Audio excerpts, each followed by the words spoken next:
Feed the neighborhood with a tailgate-ready Big Bow Box. It's bow time.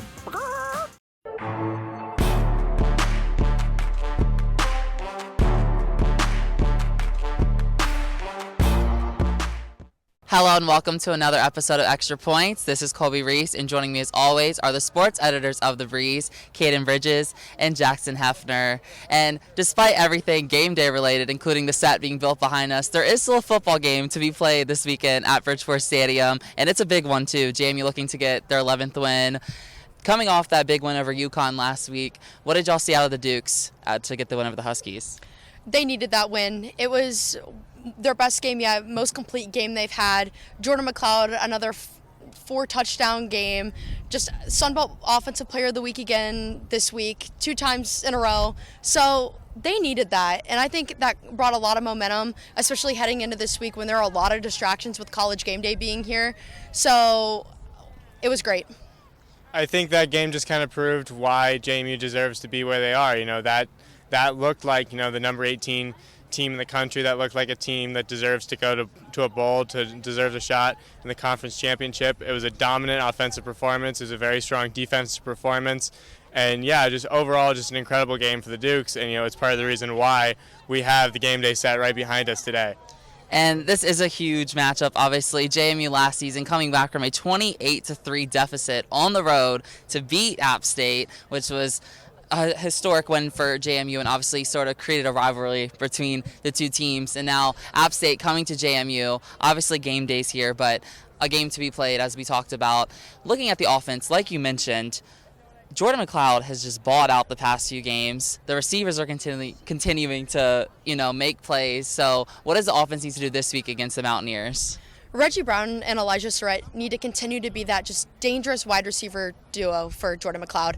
I mean, it's been a few games in a row now. They've both had touchdowns, 100-plus yards receiving, breaking records in Bridgeport last week. They just need to continue to be that really dangerous threat that Jordan McLeod can just find downfield just to make sure that they continue to put points on the board.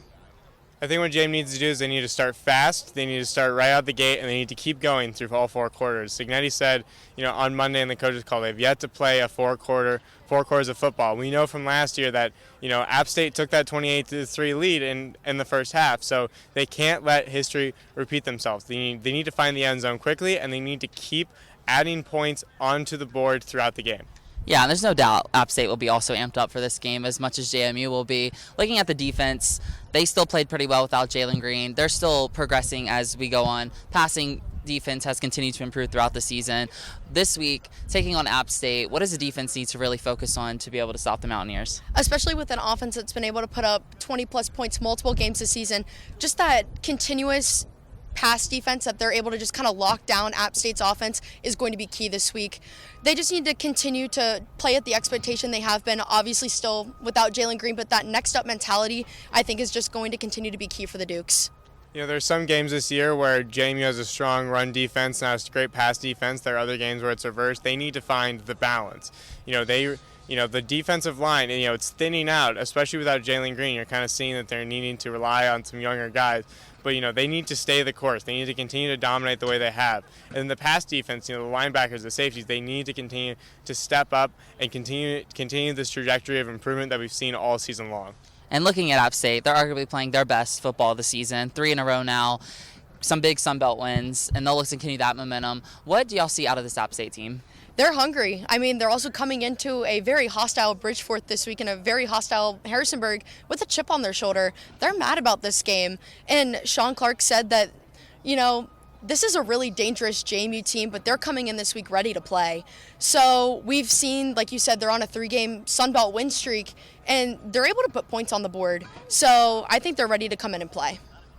I think with the bowl waiver news last night, I think, obviously the focus has been on JMU, but there is sort of a ripple effect. This means that App State is still in contention for the East Division title. They need to win out, so they need to beat both JMU and Georgia Southern, and then they need to hope that the Dukes can go into Conway and deliver Coastal Carolina a loss, so that way, because Coastal Carolina holds the tiebreaker if they end the year with the same record. So, this is do or die for the Mountaineers. This is a team that at one point was used to going to the Sun Belt Championship every single year. Now they've stumbled a bit. Coastal Carolina and JMU has caught them sleeping. They're trying to get back on top.